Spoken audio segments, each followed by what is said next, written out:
قال النبي صلى الله عليه وسلم فرحتان فرحة عند فطره وفرحة عند لقاء ربه আল্লাহ তাআলা ঘোষণা দেন, ও আমার বান্দা বান্দিরা, তোমাদের জন্য সবচেয়ে আনন্দের বিষয় হচ্ছে কোনটা? আনন্দের বিষয় হচ্ছে একটা মাস রোজা রাখার পরে তুমি যখন ফজরের নামাজের পর ঈদগাহে আসার আগে মিষ্টি মুখ তোমার মুখে উঠাও, ওইটা হলো আসমানের নিচে জমিনের উপরে সবচেয়ে আনন্দের বিষয় হইয়া দাঁড়ায়। তোমার জন্য সবচেয়ে আনন্দের বিষয় যখন তুমি একটা খেজুর অথবা এক চামচ সেমাই মিঠাই তোমার মুখে ওঠাও, তুমি মুমিন, তুমি এক মাস রোজা রেখেছো, এটা তোমার জন্য সবচেয়ে আনন্দের বিষয়।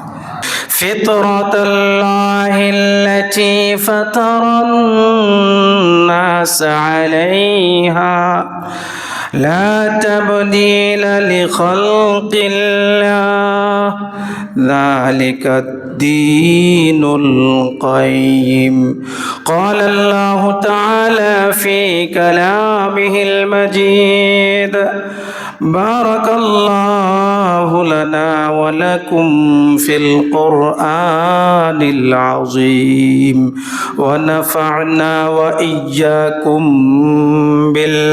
بالآيات والذكر الحكيم وعن سيد الجن والبشر محمد صلى الله عليه وسلم للصائم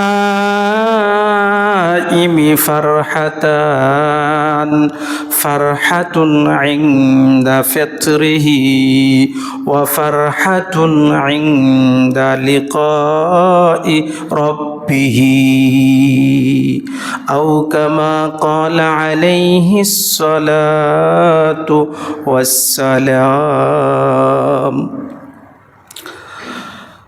আমরা সকলে আল্লাহ তাআলার দরবারে শুকর আদায় করিব, যেই মহান রব্বুল আলামিন আমাদেরকে এক মাস রমাদানুল মুবারকের সিয়াম রাখার পরে ঈদুল ফিতরের নামাজ পড়ার উদ্দেশ্যে আল্লাহ তাআলা আমাদেরকে আসার সুযোগ করে দিয়েছেন। সেই জন্য কালিমাতু শুকর উচ্চারণ করে আমরা সকলেই বলি আলহামদুলিল্লাহ। আরও শুকরিয়ার বিষয়, আল্লাহ রব্বুল ইজ্জত আমাদেরকে আসার তৌফিক দান করে কোরআন ও হাদিস থেকে অল্প সময়ে আমলের নিয়তে কিছু কথা বলার এবং শ্রবণ করার সুযোগ করে দিয়েছেন। সেই জন্য আরেকবার কালিমাতু শুকর উচ্চারণ করে বলি আলহামদুলিল্লাহ। আমি আপনাদের খেদমতে সূরাতুর রুম থেকে তিলাওয়াত করেছি। বুখারী শরীফ এবং মুসলিম শরীফের মধ্যে যে হাদিসটা আনা হয়েছে, এই হাদিসটাও পাঠ করেছি। আল্লাহ তাআলা তৌফিক দান করলে আয়াত ও হাদিসের উপর কিছু কথা বলবো। ওমা তৌফিক ইল্লা বিল্লাহ। আল্লাহ পাক রব্বুল আলামিন আমাদেরকে কয়েকটা বৈশিষ্ট্য দান করেছেন, এর মধ্যে আজকের দিনটাও একটা বৈশিষ্ট্য। এটাকে বলা হয় সাইয়্যিদুল আইয়াম। আল্লাহ তাআলা আমাদেরকে শ্রেষ্ঠ কিছু দিন দিবস দিয়েছেন।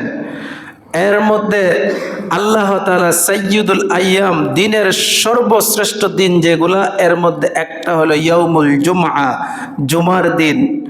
আরেকটা হইল সাইয়্যিদুল আইয়ামের মধ্যে ঈদুল ফিতরের দিন, আরেকটা হইল ঈদুল আযহা এর দিন। এই দিনগুলো হইল সাইয়্যিদুল আইয়াম, দিনের মধ্যে শ্রেষ্ঠ দিন। এর মধ্যে একটা হইল ঈদুল ফিতরের দিন। আল্লাহ তাআলা আমাদেরকে ঈদুল ফিতরের নামাজ পড়ার উদ্দেশ্যে আসার তৌফিকটুকু দান করেছেন। সেই জন্য আরেকবার শুকরিয়া তান বলে আলহামদুলিল্লাহ। আমরা একটা শব্দ আজকে উচ্চারণ করি একসাথে, দুইটা শব্দ, ঈদুল ফিতর। ঈদুল ফিতর দুইটা শব্দ আমরা একসাথে উচ্চারণ করি, ঈদুল ফিতর। প্রথম হিজরির মধ্যে আল্লাহ রসুল সাল্লাল্লাহু আলাইহি সাল্লাম মদিনা যাওয়ার পরে শরীয়তের অনেক কাঠামোর মধ্যে পরিবর্তন নিয়ে আসছিলেন। মক্কাতে এগুলো এরকম পরিবর্তন হয় নাই, যেই পরিবর্তন মদিনায় গিয়া হয়েছিল। আল্লাহ রসুল সাল্লাল্লাহু আলাইহি সাল্লাম এই ঈদের মধ্যেও একটা পরিবর্তন আনছিলেন মদিনায় গিয়া, প্রথম হিজরির সনে, প্রথম হিজরিতে। এই জন্য আমরা দুইটা শব্দ পাই এখানে, একটা হইল ঈদ আর একটা হইল ফেতর। ঈদ শব্দটা আল আউদুন শব্দ থেকে নেওয়া হয়েছে, যার অর্থ হচ্ছে বারবার আসা। ঈদ শব্দের অর্থ কি? বারবার আসা। কোনো একটা জিনিস যদি বারবার আসে এটাকে আরবিতে বলা হয় ঈদ। ঈদ যেহেতু আমাদের মাঝে বারবার আসে, সেই জন্য এটাকে বলা হয় কি? ঈদ। এখন প্রশ্ন হবে, হুজুর আমরা তো জানি ঈদ মানে আনন্দ, ঈদ মানে খুশি, তা আপনি বলতেছেন ঈদ মানে বারবার আসা। না, আরবি গ্রামার অনুযায়ী আরবি শব্দের কয়েকটা পদ্ধতিতে অর্থ উত্তোলন করা হয়। একটা হইল মানায়ে করিব আর একটা হইল মানায়ে বাঈদ। একটা শব্দের করিবুল মানা নিকটবর্তী অর্থ, এই শব্দটার আবার মানায়ে বাঈদ দূরবর্তী অর্থ ওঠানো হয়। যেমন আমরা বলি ইসলাম মানে শান্তি, নো। হুজুর এটা কি বললেন? ইসলাম মানে শান্তি নয়। ইসলাম শব্দটার অর্থ হল আত্মসমর্পণ করা, নিজেকে আত্মসমর্পণ করা কোনো একটা সত্তার কাছে, এটাকে বলা হয় ইসলাম। এখন বলবেন যে হুজুর ইসলাম মানে আমরা জানি শান্তি, এটা হলো দূরবর্তী অর্থের কারণে ইসলাম মানে শান্তি বোঝায়। কিভাবে? আত্মসমর্পণ করার পরে, জালেম যদি আল্লাহর কাছে আত্মসমর্পণ করে, তার দ্বারা সমাজের মধ্যে অত্যাচার প্রতিষ্ঠিত হবে না। গুনাহগার যদি গুনাহ ছেড়ে দিয়ে আল্লাহর কাছে আত্মসমর্পণ করে, তার দ্বারা গুনাহ হবে না। জিনাখুর জিনা যিনি করে, সে যদি জিনা ছেড়ে আত্মসমর্পণ করে আল্লাহর কাছে, সে আর জিনা করবে না। হত্যাকারী হত্যা ছেড়ে দিয়ে আল্লাহর কাছে যদি আত্মসমর্পণ করে, সে হত্যা করবে না। তাহলে প্রত্যেকটা সেক্টরে যদি জালেমগুলা তার জুলুম থেকে জুলুম ছেড়ে আল্লাহর কাছে আত্মসমর্পণ করে, তাহলে সমাজে অশান্তি থাকবে না, শান্তি আসবে। অশান্তি থাকবে না, শান্তি আসবে, শান্তি আসবে। ওই ইসলামটা কমপ্লিট, ইসলামটা যদি সমাজে বাস্তবায়ন করা যায়, ওই সমাজে শান্তি আসবে। বিদায় দূরবর্তী অর্থ নিয়ে ইসলাম মানে শান্তি বোঝানো হয়। ইসলাম মানে শান্তি, দূরবর্তী অর্থ। কারণ যদি ইসলামটাকে পূর্ণাঙ্গ রূপে মানা হয়, তাহলে এই ফ্যামিলিতে কোনো অশান্তি থাকবে না। আপনি বলুন তো দেখি, আপনার ফ্যামিলিতে 10 জন সদস্য যদি হয়, প্রত্যেকে 5 ওয়াক্তের নামাজ যদি বা জামাত ফ্যামিলি আদায় করে এবং তারা কোনো অশ্লীল কাজের সাথে সম্পৃক্ত না থাকে, তাহলে বলুন তো এই ফ্যামিলিটা আরেকটা ফ্যামিলি, যেই ফ্যামিলির বাচ্চাগুলা কন্ট্রোল হারা হয়ে গেছে, যা মনে চায় তা করে, এই দুইটা ফ্যামিলি এক হবে না ভিন্ন হবে? যেই ফ্যামিলিটা পুরা ইসলামটাকে কমপ্লিট মানতেছে, তার ফ্যামিলিতে শান্তি, তার ফ্যামিলিতে অশান্তি নাই। যে পুরা কমপ্লিট ইসলামটাকে মানে না, তার ফ্যামিলিতে অশান্তি। ঠিক কিনা বলেন? এই জন্য ইসলাম মানে শান্তি। এবার আসেন আমরার যে মূল অর্থ, ঈদ মানে বারবার আসা। কিন্তু ঈদ মানে আনন্দ কেন? ঈদ বারবার আসা, তার অর্থ হইল নিকটবর্তী অর্থ। দূরবর্তী অর্থ হইল ঈদ মানে উৎসব, ঈদ মানে আনন্দ, ঈদ মানে খুশি। আর ফেতরুন শব্দটার অর্থ হইল ফাতরা ইয়াফতুরু, এর অর্থ হইল ভাঙ্গন। কোনো একটা জিনিসকে ভাঙলে আরবিতে বলা হয় ফেতর, আরবিতে বলা হয় কি? ফেতর। যেহেতু এই দিনে আমরা 1 মাস রোজা রাখার পরে এই দিনে আমরা রোজাটাকে ভাঙবো, সেই জন্য এটাকে বলা হয় ফেতরুন। এটাকে বলা হয় কি? ফেতরুন। তাহলে ঈদুল ফিতর অর্থ কি? এই দিনে আনন্দর, রোজা ভাঙ্গার মহৎ আনন্দ বা উৎসব, রোজা ভাঙ্গার মহৎ আনন্দ বা উৎসব, এই জন্য এটাকে বলে ঈদুল ফিতর। এবার আসেন এই ঈদুল ফিতরটার ইতিহাস কি? ইতিহাস বলতে গিয়ে আনাস রাদিয়াল্লাহু তাআলা লম্বা চড়া একটা রিওয়ায়াত বর্ণনা করেছেন যে ঈদটা কোথায় থেকে আসছে। আল্লাহ রসুল যখন মদিনায় গেলেন, যাওয়ার পরে রসুল সাল্লাল্লাহু আলাইহি সাল্লাম কদিবা রাসূলুল্লাহ সাল্লাল্লাহু আলাইহি সাল্লাম আল মদিনা, নবী যখন মদিনায় গেলেন, যাওয়ার পরে ওয়ালাহুম ইয়াউমান ইয়ালআবুনা ফীহিমা, রসুল গিয়া দেখেন দুইটা দিন তারা উৎসব হিসেবে পালন করেন। ইয়াউমান ইয়ালআবুনা ফীহিমা, দুইটা দিন তারা উৎসব হিসেবে পালন করেন। একটাকে বলা হয় নওরুজ, আর একটারে বলা হয় মেহেরজান। এই দুইটা নামে মদিনাবাসী দুইটা উৎসব পালন করেন। রসুল গিয়া দেখলেন এটার মধ্যে তারা নৃত্য পরিবেশন করেন, বিভিন্ন গান অনুষ্ঠান করেন, বিভিন্ন ধরনের অসামাজিক এবং অনইসলামিক কার্যকলাপ করেন ওইখানে। রসুল দেখছেন, দেখার পরে সাহাবায়ে কেরামকে জিজ্ঞা, ফাকালা রাসূলুল্লাহ সাল্লাল্লাহু আলাইহি ওয়াসাল্লাম মা হাদানিল ইয়াউম, এই আমার সাহাবারা এগুলা কি, এগুলা কি, তোমরা এগুলা কি করো? তখন কলু, সমস্ত সাহাবারা বললেন, কুন্না নালআবু ফীহিমা ফিল জাহিলিয়াতি, আমরা জাহিলিয়তের যুগ থেকে অদ্য পর্যন্ত নওরুজ এবং মেহেরজান এ দুইটা অনুষ্ঠান পালন করে আসছি। রসুলকে বুঝাইলেন।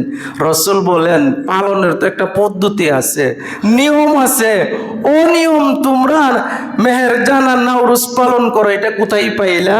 এইরকম পদ্ধতি তো ইসলাম সমর্থন করে না। রসুল নিজে আবার বললেন, এখানে নিজের অস্তিত্বের কথা আগে বলেন না, গ্রামার নিজের অস্তিত্বের কথা আগে বলেন। রসুল যদি বলতো আমি বলছি তোমরা এখন তো এগুলা বন্ধ করো, তাহলে কথাটা মানতে আর একটু কষ্ট হইল, কারণ রসুল তো সবাই মাত্র মদিনায় আসছে, প্রথম শোনে আসছে। যদি ডাইরেক্টলি কোনো হুকুম করে দেয় এটা মানতে কষ্ট হইব।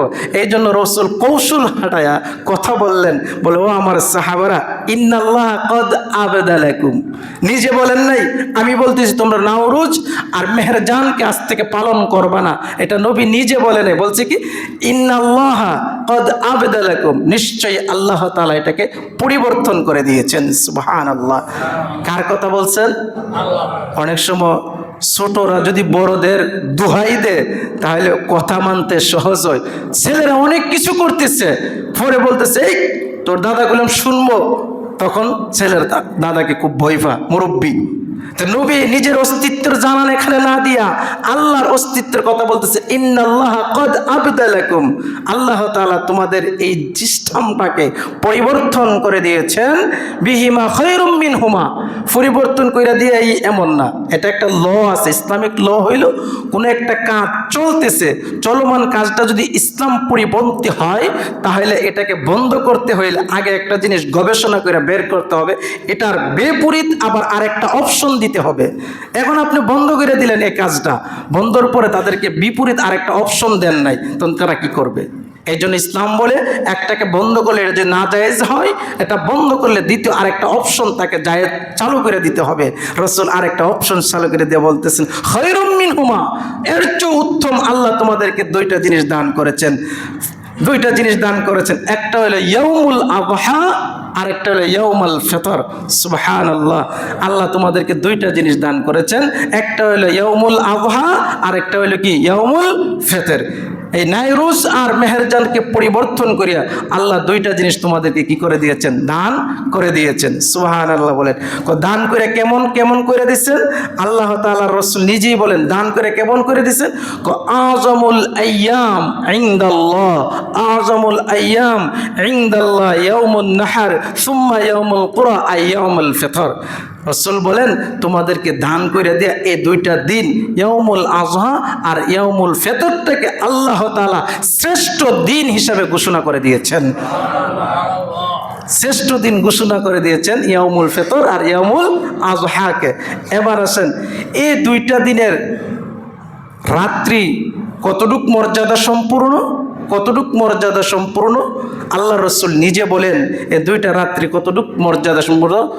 রসুল বলেন মান কামা লাইলাতুল ঈদাইন, কেউ যদি জাগ্রত থাকে ইবাদত করে ঈদাইন, দুইটা রাত্রি অর্থাৎ ঈদের দুইটা রাত্রি, আজকে যে রাত্রিটা গত হয়েছে, আল্লাহ যদি হায়াত বৃদ্ধি করে দেয় ইয়াউমুল আযহা আসলে এই রাত্রিটা, এই দুইটা রাত্রি যদি কেউ ইহতিসাবাল লিল্লাহ, আল্লাহকে সন্তুষ্ট করার জন্য ইবাদত করে, আল্লাহর রাসূল বলেন লাম ইয়ামুত কলবুহু ইয়াওমা তামুতুল কুলুব। সুবহানাল্লাহ বলেন, আল্লাহর রাসূল বলেন যদি এই দুইটা রাত্রির মধ্যে তুমি ইবাদত করতে পারো আল্লাহর সন্তুষ্টি অর্জনের জন্য, রাসূল বলেন লাম ইয়ামুত কলবুহু, তোমার কলব কখনো মৃত্যুবরণ করবে না। কোন দিন? ইয়াউমা তামুতুল কুলুব, যেই দিন অন্যান্য কলব দিলগুলা মরে যাবে। ব্যাখ্যায় মুহাদ্দিসিনে কেরাম বলছেন মানুষ তো মরে গেলে কলবে মরে যায়, জিন্দা থাকবে কিভাবে? ব্যাখ্যায় মুহাদ্দিসিনে কেরাম বলেন আপনি যখন মৃত্যুবরণ করবেন, মৃত্যুর আগে আপনার কাছে আজরাইল আসবে। আজরাইল আসাটা অনেক ভয়ঙ্কর বিষয়, আপনি মনে করেন না এটা সহজ। বুখারী শরীফের হাদিস, আল্লাহর রাসূল যখন জান কবজ করার মুহূর্ত জিবরাইল আসলো, খুব ভালো শুরুতে আসছে, এরপরও বলছে পুরা পাহাড়টা যেন আমার বুকে চাপা ধরেছে। এর চেয়ে বেশি কষ্ট একটা বদকারের জান কবজ করা। রাসূল বললেন এত কষ্ট জান কবজ করা আমার উম্মত কিভাবে সহ্য করবে? আমি দোয়া করি আল্লাহ আমার উম্মতের জান যেন আসান হয়।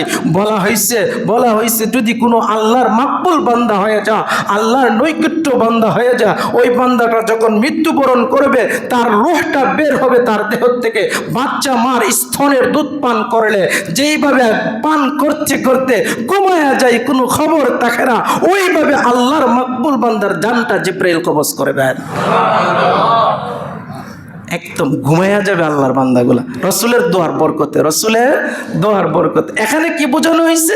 আপনি যদি এই দুইটা রাত্রি ইবাদত করেন, আজরাইল তার যত ভয়ঙ্কর চেহারা নিয়ে আপনার সামনে আসুক না কেন, আপনার কলব জাররা পরিমাণ বই পাবে না।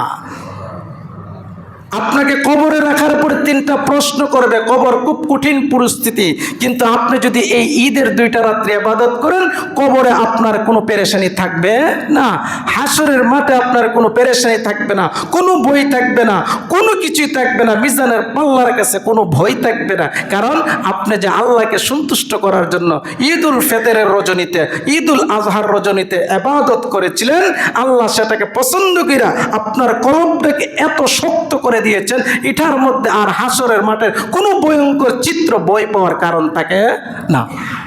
এই জন্য আমরা এই দুইটা রাত্রিতে কি করব? ইবাদত করব। এই দুইটা রাত্রিতে কি করব? ইবাদত করব। এরপরে আসেন, আজকে আমরা একত্রিত হয়েছি, এই হওয়ার পরে কিছু বিধান আছে, আমাদের কিছু কি আছে? বিধান আছে, এগুলা মাইনা চলতে হবে। এগুলা কি করতে হবে?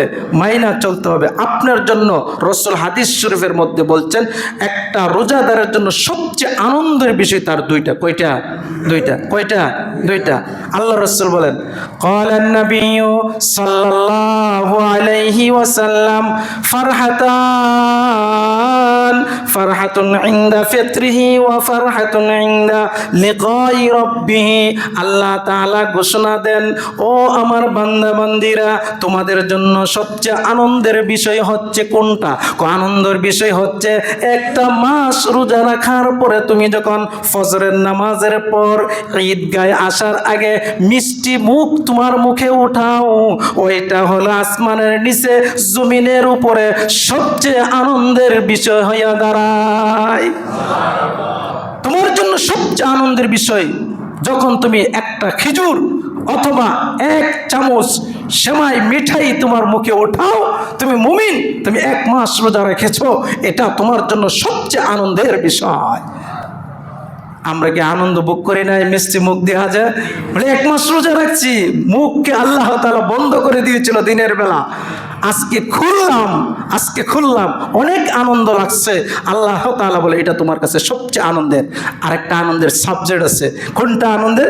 আরেকটা আনন্দের সাবজেক্ট হইল আল্লাহ তাআলা রাসূল বলেন, একটা হইল রোজা ভাঙার সময় আনন্দের, আরেকটা হইল ওয়াইন্দা লিকাই রাব্বিহি, যখন তুমি রোজা রাখার পরে রোজার আজরটা আল্লাহ নিজে হাতে দেবেন, ওয়া সাওমু লি ওয়া আনা আজিজি বিহি, হাদিসে কুদসিতে আল্লাহ বলছেন, আমার বান্দা আমার সন্তুষ্টির জন্য রোজা রেখেছেন, তার প্রতিদান আমি জিব্রাইল দিয়ে দেব না, তার প্রতিদান আমি ইসরাফিল মেকাইল দিয়ে দিব না, তার প্রতিদান আমি আজরাইল দিয়ে দিব না, তার প্রতিদান কোনো ফেরেশতাদেরকে দিয়ে দিব না, তার প্রতিদান আমি আমার পয়গম্বর মুহাম্মদকে দিয়ে দেব না, তার প্রতিদান একমাত্র আমি আল্লাহ আমার কুদরতি হস্তে দান করব। কে দিব? কে দিব? আল্লাহ আপনার প্রতিদান দিবে। এক মাস রোজা রাখার পরে প্রতিদানটা দিতে গেলে কি দূরতে দিবে না কাছে নিয়ে দিবে? আপনি যখন নামাজ পড়েন, নামাজের প্রথমে কি বলেন? আল্লাহু আকবার। দেখছেন নি যে নামটা উচ্চারণ করছেন, দেখছেন এটার হাকিকত হচ্ছে আপনি আল্লাহু আকবার বলার সাথে সাথে বলেন, আমি তো আপনার জন্য সব কিছু হারাম করে দিয়েছি, আমার খাবার জায়েজ ছিল, আল্লাহু আকবার বলে হারাম করে দিয়েছি, আমার কথা বলা জায়েজ ছিল, আল্লাহু আকবার বলে হারাম করে দিয়েছি, আমার হাঁটা হারাম ছিল, ওই চলা হারাম ছিল, জায়েজ ছিল, এটাকে আমি হারাম করে দিয়েছি আপনার নাম বলে, আপনার সম্মানার্থে সমস্ত জায়েজ কাজগুলা আমি হারাম করে দিয়ে দাঁড়াইছি। আপনি কই? আপনি কোথায়? খুঁজে পাই না, খুঁজে পাই না। তখন আপনি শুরু করেন আলহামদুলিল্লাহি রাব্বিল আলামিন আর রহমানির রহিম। আপনি বলেন আলহামদু, সমস্ত প্রশংসা যা হইতে পারে সব আল্লাহ কুদরতি ভাবে বলেন। কার জন্য এই প্রশংসা? কার জন্য এই প্রশংসা? কার জন্য? খুঁজে তো পাই না, খুঁজে তো পাই না। লিল্লাহ, আল্লাহর জন্য। আল্লাহকে রব্বিল আলামিন, রবকে এই যে আপনি খুঁজতেছেন, পাইছেন? এখানে খোঁজা শেষ নাই। রোজা রাখতেছেন, জিগাইলে রোজা রাখেন কেন? খানা উপাস থাকেন কেন? আল্লাহর জন্য। পাইছেন? কোনা হজ করেন কেন? কার জন্য? আল্লাহর জন্য। গিয়ে পাইছেন? কোনা পুরো পৃথিবী দৌড়াচ্ছেন, নামাজে দৌড়াচ্ছেন, জাকাতে দৌড়াচ্ছেন, দানে দৌড়াচ্ছেন, হাঁটতে দৌড়াচ্ছেন, কাকে খুঁজেন? কাকে খুঁজেন? পাইছেন নি? ফাইনাজন ওনার তো একটা ঘর বলে আছে, কাবা ঘর, ওই ঘরে যাব। হজ করতে যান, যে ঘরে গিয়ে দেখি ওই মহান সত্তাকে পাওয়া যায়নি। গিয়ে আপনি ঘরে গিয়ে খুঁজেন, লাব্বাইক আল্লাহুম্মা লাব্বাইক, আমি হাজির হয়ে গেলাম। কই আপনি? কই? নামাজে খুঁজলাম পাই না, জাকাতে খুঁজলাম পাই না, দানে খুঁজি পাই না, এতিমের মাথায় হাত বুলায় খুঁজি, আপনাকে তো পাই না। আপনি কোথায়? আপনি কোথায়? ওই পেরেশানি হয়ে যান, পেরেশান হয়ে যান, পেরেশান হয়ে যান। আল্লাহ বলে, তুমি যে এক মাস রোজা রাখছো, এই পেরেশানিটা আমি তোমাকে দূর করে দিলাম। ইনদা লিকাই রাব্বিহি সুবহানাল্লাহ। কখন? মানুষ আনন্দ বুক করবে ওই সময় যখন মানুষ কি করবে? ওয়াইন্দা লিকাই রাব্বিহি, আল্লাহর সাথে সাক্ষাৎ করবে, আল্লাহ রোজাদারদের সাথে সরাসরি সাক্ষাৎ করবেন। ওইটা যে আনন্দ হবে, কারণ আপনার জন্মের পর তো আল্লাহু আকবার বলতেছেন, মৃত্যুর আগ পর্যন্ত আল্লাহু আকবার বলতেছেন, মরার পরে কবর মার রব্বুকা বলতেছেন, কিন্তু দেখতেছেন না। এই যে আল্লাহর খুঁজে আপনি পেরেশান, ওই পেরেশানটা দূর হবে কখন? আল্লাহর সাথে সাক্ষাৎ হবে যখন। আল্লাহ তাআলা রাসূল বলেন, এটা সাক্ষাৎ হবে রোজাদারের সাথে আল্লাহর সরাসরি সাক্ষাৎ। ওই সময় রোজাদার, ওই বান্দা এত খুশি হবে, তার পৃথিবীতে এর চেয়ে আর খুশির কোনো কারণ থাকবে না। কয়টা খুশির কারণ? কয়টা? দুইটা। একটা হলো ঈদ উল ফিতর, আর একটা হলো আল্লাহর সাথে সাক্ষাৎ করা। আল্লাহর সাথে কি? সাক্ষাৎ করা। এই ঈদ উল ফিতরের খুশির মধ্যে আরেকটা অপশন আছে, এটা কয়েকটা অপশন আছে। এর মধ্যে একটা হইল, আমি আপনি যখন আসবো, আসার আগের হাদিসে রাসূল বলছেন যে তোমরা তোমাদের সদকাতুল ফিতর আদায় করে আসো। কি ফিতর? সদকাতুল ফিতর। মূলত সদকায়ে ফিতরটা ঈদের দিন ফজরের নামাজের পর থেকে ওয়াজিব হয়। কেউ যদি 1,10,15,000 টাকার মালিক এই মুহূর্তে হয়, তার জন্য সদকায়ে ফিতর দেওয়াটা কি? ওয়াজিব। এইটাই ওয়াজিব। এটা আগেও দিতে পারে, আগেও দিতে পারে। এই সদকাতুল ফিতরটা কেন? এটা কেন আনছি আমি? দেখেন, আমরা যাদেরকে আল্লাহ অর্থ দিয়েছেন, তারা বাচ্চাদের জন্য, আত্মীয় স্বজনের জন্য, সবার জন্য কাপড়, শপিং সব ঠিক রাখছি, কিন্তু এতিম এবং গরিব যারা কাপড় কেনার মতন সমর্থন নাই, তাদের জন্য আপনি কি করছেন? শরীয়ত তাদের জন্য একটা অপশন রাখছেন। আজকে তো শপিংয়ে গেলে এই বছরের চিত্র যেভাবে, যারা ফেসবুক ইন্টারনেটের সাথে কানেক্ট আছেন, আপনারা অবশ্যই দেখেছেন কত মার্কেটে স্বামীর কারণে স্ত্রীর হত্যা, স্ত্রীর কারণে স্বামীর হত্যা, মাত্র শপিংয়ের কারণে। এমন ঘটনা ঘটে নাই? চট্টগ্রামে ঘটছে, স্ত্রী যেই পরিমাণের জামা চাইছে, জামা স্বামীর সাধ্য নাই, সে আত্মহত্যা করেছে।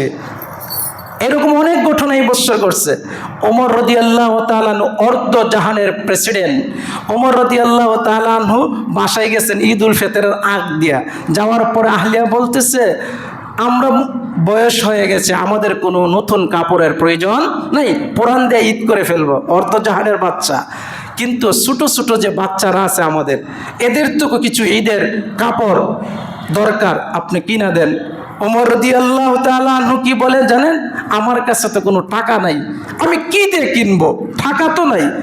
পরে স্ত্রী আহলিয়া যখন একটু চাপ দিলেন, চাপের পরে একটা চিঠি লিখলেন বাইতুল মাল অর্থ মন্ত্রণালয়ের কাছে। অর্থ মন্ত্রণালয়ের দায়িত্বে ছিলেন আবু উবাইদা রাদিয়াল্লাহু তাআলা। আবু উবাইদার কাছে চিঠি লিখলেন, আমাকে আগামী 1 মাসের বেতন অগ্রিম দেওয়া হোক, যেন আমি ঈদ উল ফিতরের সময় কিছু কেনাকাটা করতে পারি ছোট বাচ্চাদের জন্য। একটা চিঠি লিখলেন অর্থ মন্ত্রণালয়ে। অর্থ মন্ত্রণালয়ের দায়িত্বে ছিলেন কে? আবু উবাইদা রাদিয়াল্লাহু তাআলা। আবু উবাইদা চিঠি পাইয়া এই চিঠির প্রতি উত্তরে তিনি লিখলেন, সুন্দর ভাষায় লিখলেন যে, জনাব, আমি আপনাকে 2টা প্রশ্ন করব, ওই 2টা প্রশ্নের সঠিক জবাব দিতে পারলে আমি বাইতুল মাল থেকে অর্থ আপনাকে দেব। কয়টা প্রশ্ন? চিঠি দিছে কে? প্রেসিডেন্ট। তার চেয়ে ক্ষমতা দরকার কেউ নাই, পুরো অর্ধ জাহানের প্রেসিডেন্ট, সে দিয়েছে। আর দেওয়ার পরে বলতেছি কি, 2টা প্রশ্ন। 1 নম্বর প্রশ্ন, আপনাকে আগামী 1 মাসে ভাতা বেতন যে অগ্রিম দেব, আপনি আমাকে গ্যারান্টি দিতে হবে, আপনার নিশ্চয়তা দিতে হবে আগামী 1 মাস আপনি দুনিয়াতে বেঁচে থাকবেন। 1 মাস যে বাঁচবেন, দুনিয়াতে থাকবেন, এটার একটা গ্যারান্টি কার্ড আমাকে দেন। 1 মাসের ভিতরে আপনি মরবেন না, কারণ না হলে ডিউটি না করে টাকা দিবেন কিভাবে? আপনি তো যদি মারা যান তো ডিউটিটা করবো কে? তাহলে আপনি টাকা নিলেন অগ্রিম? চিন্তা করেন একটু। আরেকটা প্রশ্ন, আপনি যে অগ্রিম 1 মাসের বেতন চাইছেন, আগামী 1 মাস কথার কথা হায়াত আপনাকে আল্লাহ লম্বা করে দিয়েছে, আপনি 1 মাস বাঁচছেন, দুনিয়াতে আছেন। এখন বলেন এই 1 মাস মুসলমানরা আপনাকে খেলাফতের মসনদে প্রেসিডেন্টের দায়িত্বে রাখবে, এটার কোনো গ্যারান্টি থাকলে ওই গ্যারান্টিটাও দেন। আপনি মরলেন না, জিন্দা রইলেন, কিন্তু আপনি যে 1 মাস এই দায়িত্বে থাকবেন, মুসলমানরা আপনাকে রাখবে, এটার কোনো গ্যারান্টি আছে? চিন্তা করছেন কত শক্ত অর্থ মন্ত্রণালয়, আর হাজার হাজার কোটি টাকা নাই। আবু উবাইদা বলতেছেন, আবু উবাইদার এই চিঠি দেখে ওমর ইবনে খাত্তাব রাদিয়াল্লাহু তাআলা আনহু 2টা হাত উঠায়া এমন কাঁদা কাঁদছেন, তাফসীরের কিতাবের মধ্যে উল্লেখ করা হয় ওমর এমন কাঁদা কাঁদছেন আর ও আবু উবাইদার জন্য এত দোয়া করেছেন, আল্লাহ আবু উবাইদার হায়াত বাড়ায়া দাও, আল্লাহ আবু উবাইদার হায়াত বৃদ্ধি করে দাও, আল্লাহ আবু উবাইদার জানে মালে বরকত দান করো, আল্লাহ আবু উবাইদার জিন্দেগি আপনি সুন্দর করে দেন, আবু উবাইদাকে আল্লাহ আপনি আপনার কুদরতে হাতে নেন। আবু উবাইদার জন্য এত দোয়া, আর চোখ দিয়ে এত পরিমাণ পানি যাচ্ছে, তাফসীরের কিতাবে লেখে উমরের দাড়িগুলা ভিজে জমিনে পানি পড়তে শুরু করলো। আর আমরা হইলে কি আমি দেশ চালাই, আর আমারে আমি বলে মন্ত্রণালয়ের অর্থ মন্ত্রণালয়ের পদ থাকবো না সেকেন্ডে শেষ থাকবো। এবার আসলে আমি যে কথাটা বলতেছিলাম এটা বলি শেষ করে দেবো, আমাদের টাইম হয়ে গেছে। সদকাতুল ফিতরটা আল্লাহ তাআলা আলাদা করে দিয়েছেন গরিবদের জন্য, এতিমদের জন্য। আপনি এতিমের মাথায় যদি হাত রাখেন, এই জন্য সদকায়ে ফিতর এটা ওয়াজিব। যারা আমরা দিয়েছি আলহামদুলিল্লাহ, যারা এখনো দিতে পারেনি নামাজের পরে খুঁজে খুঁজে বের করে, যে গরিব বাচ্চা, অনেক বাচ্চা দেখবেন আজকে নতুন কাপড় পরতে পারে নাই, মন খারাপ করে কোনায় বাসার পিছনে বসে রয়েছে, কাপড় নাই, ওদেরকে খুঁজে খুঁজে ওই সদকায়ে ফিতরগুলো দিয়া ওই বাচ্চাদেরকে সহযোগিতা করবেন তো ইনশাআল্লাহ। আল্লাহ তাআলা আমাদেরকে এই সদকায়ে ফিতর এবং 2টা যে সবচেয়ে বেশি আনন্দের বিষয়, একটা ঈদ উল ফিতর আর একটা আল্লাহর সাথে সাক্ষাৎ, এই 2টা করার তৌফিক আমাদের সকলকেই দান করুক। সকলে বলে আমিন। ওয়া আখিরু দাওয়ানা আলহামদুলিল্লাহি রাব্বিল আলামিন।